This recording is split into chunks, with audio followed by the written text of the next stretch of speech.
Hello বন্ধুরা, তোমরা সবাই কেমন আছো? আশা করি ভালো আছো, সুস্থ আছো। তো আমিও ভালো আছি। মৌসুমি অফিসিয়াল চ্যানেলে তোমাদের সবাইকে জানাই স্বাগত জানিয়ে আজকে শুরু করছি নতুন একটা ব্লগ। চলো তোমরা দেখতে থাকো, আশা করি ভালো লাগবে। তো ভালো লাগলে অবশ্যই একটা লাইক, কমেন্ট, শেয়ার আর আমার চ্যানেলটাকে সাবস্ক্রাইব করে দিও। তো দেখতেই পাচ্ছ ভাত ফুটছে, আর এখানটায় কোটা বাছা করে নিয়েছি। তো দেখতেই পাচ্ছ মাছ নুন হলুদ লঙ্কা দিয়ে মাখিয়ে রেখে দিয়েছি, দেখতে পাচ্ছ। আর এখানটায় রয়েছে মাছের ঝোলের জন্য আলু বেগুন কেটে নিয়েছি। আর এখানটা হবে দেখো পুঁই শাক। তো পুঁই শাক কেটে ভালো করে ধুয়ে নিয়ে এসেছি, দেখতে পাচ্ছ ছোটো ছোটো করে কেটে নিয়েছি। আর এখানটায় রয়েছে কুমড়ো বেগুন পটল আলু কেটে নিয়েছি, পুঁই শাক দিয়ে হবে। আর চিংড়ি মাছও আছে, এখানে চিংড়ি মাছ দিয়ে হবে।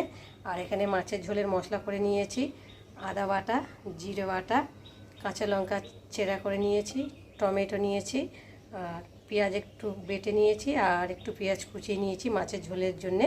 তো জ্যান্ত মাছ, তো দেখতে পাচ্ছ। তো চলো, তো বন্ধুরা দেখো রান্নায় চলে এলাম।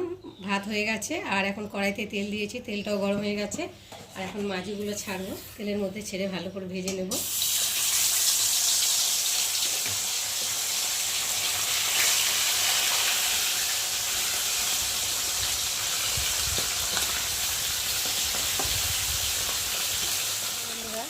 মাছ ভাজা হয়ে গেছে, দেখতে পাচ্ছে। আর এখন মাছ ভাজা হয়ে গেছে, আর এখন আমি চিংড়ি মাছগুলো ভাজি। তো পুঁই শাক দিয়ে চচ্চড়ি করবো, তো তোমাদের সাথে শেয়ার করবো। তো চলো আমি চিংড়ি মাছগুলো আগে ভালো করে ভেজে নিই, তারপর তোমাদের সামনে। মাছ ভাজা হয়ে গেছে, আর এখন আমি সর্ষে তেল দিচ্ছি, পুঁই শাকের চচ্চড়ি বানাবো। তো দেখো তার জন্য কড়াতে সর্ষে তেল দিয়েছি, ফোড়ন দেব, পাঁচফোড়ন। ফোড়নটা একটু ভালো করে ভেজে নেব।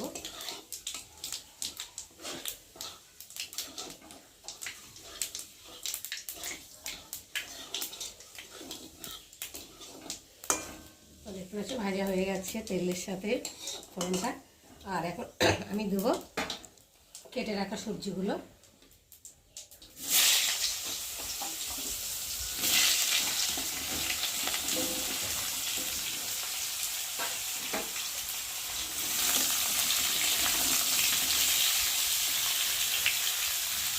কয়েকটা কাঁচা লঙ্কা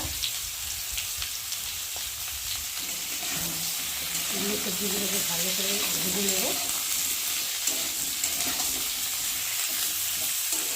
একটু সবজিটা ভাজা হয়ে গেছে, আর এখন আমি দেব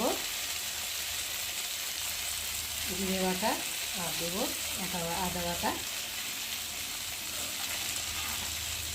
আর দেবো স্বাদ মতো নুন, দেবো হলুদ গুঁড়ো,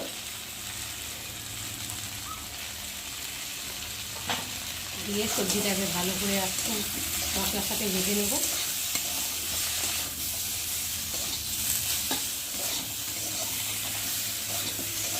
ভেজে নিয়ে এবার এই সবগুলো ঢেলে দেবো।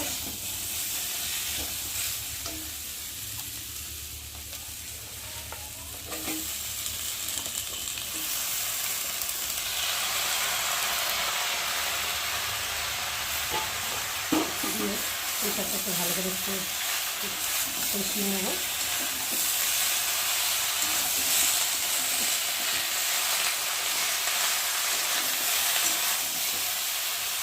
এই সবগুলো একটু ভেজে নেবো, ঢাকা দিয়ে রাখবো। ঢাকা দিলে পিঠাটা ভেজে যাবে। 5 মিনিট পরে চলে এলাম। তো দেখো সবজিটা অনেকটাই ভেজে গেছে, পুঁই শাকটা দেখতে পাচ্ছ, আর ভাজা ভাজাও হয়ে গেছে অনেকটাই মশলার সাথে। তো দেখো, আর এখন আমি ভেজে রাখা চিংড়ি মাছ কটা দিয়ে দেবো, দিয়ে একটু করে ভালো করে নাড়িয়ে চাড়িয়ে তারপর জল ঢালবো।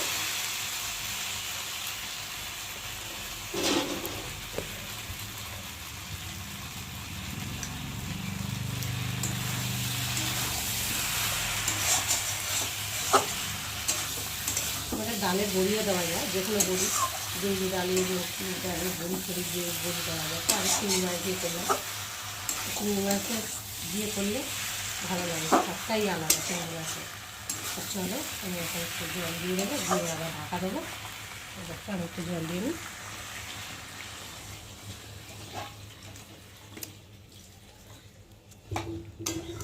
কড়ার গায়ে লেগে আছে, সেগুলো খুলতে একটু নাড়িয়ে নিলাম।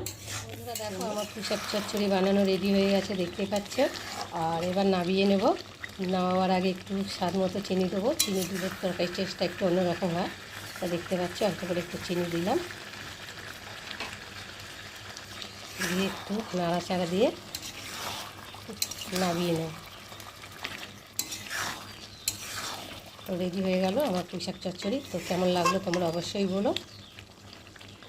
দেখলে চচ্চড়ি রান্না করলাম, চচ্চড়ি রান্না করে এখন মাছের ঝোল রান্না করতে চলে এলাম। তো দেখো কড়াইতে সর্ষের তেল দিলাম,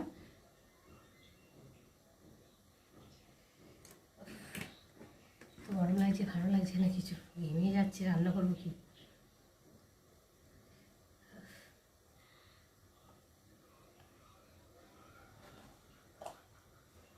চলো, কড়া গরম হয়ে গেছে, তেলও গরম হয়ে গেছে। আর এখন এই যে জিরে ফোড়ন দেবো,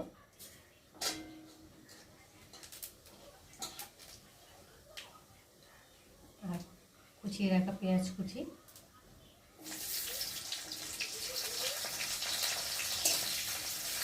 একটু ভালো করে পেঁয়াজটাকে লাল করে ভেজে নেব।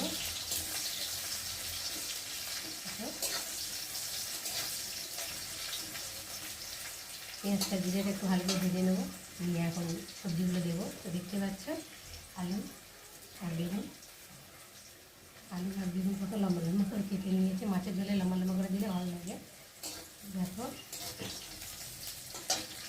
পেঁয়াজ ভাজা হয়ে গেছে, আর এখন আমি আলু আর বেগুনগুলোকে দিয়ে দেবো, দিয়ে একসাথে ভালো করে ভেজে নেব।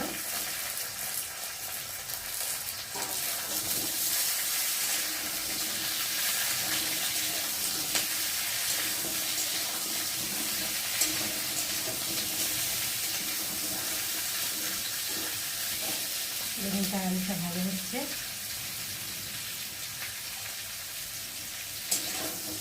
লাল লাল করে ভেজে নেব।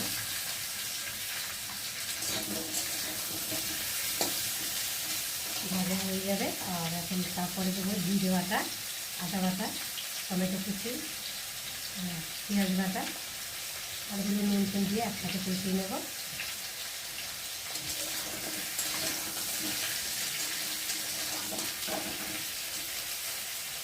ভাজা হোক, এই কথাগুলো দেখো গরমের সময় খাওয়া দেখো রান্না হয়ে গেছে, আর আমরা খেতেও বসে গেছি। তো ভাবলাম তোমাদের সঙ্গে একবার শেয়ার করি। তো চলো দেখো, এই যে ভাত, আর এই যে মাছের ঝোল, আর এই যে পুঁইশাকের চচ্চড়ি তোমাদের সাথে শেয়ার করেছি। তো কেমন লাগলো তোমরা অবশ্যই আমাকে বলো। আর আজকে মানে অতিরিক্ত গরম পড়েছে, আর রান্না করতে ইচ্ছে করছে না, কিছু মুখেও খেতে ভালো লাগছে না, তাই জন্যে ভাবলাম আজকে আর বেশি কিছু রান্না করলাম না। তো আজকের আমাদের এই মেনু। তো চলো এখন ভাত বাড়বো, তোমাদের সঙ্গে আবার পরে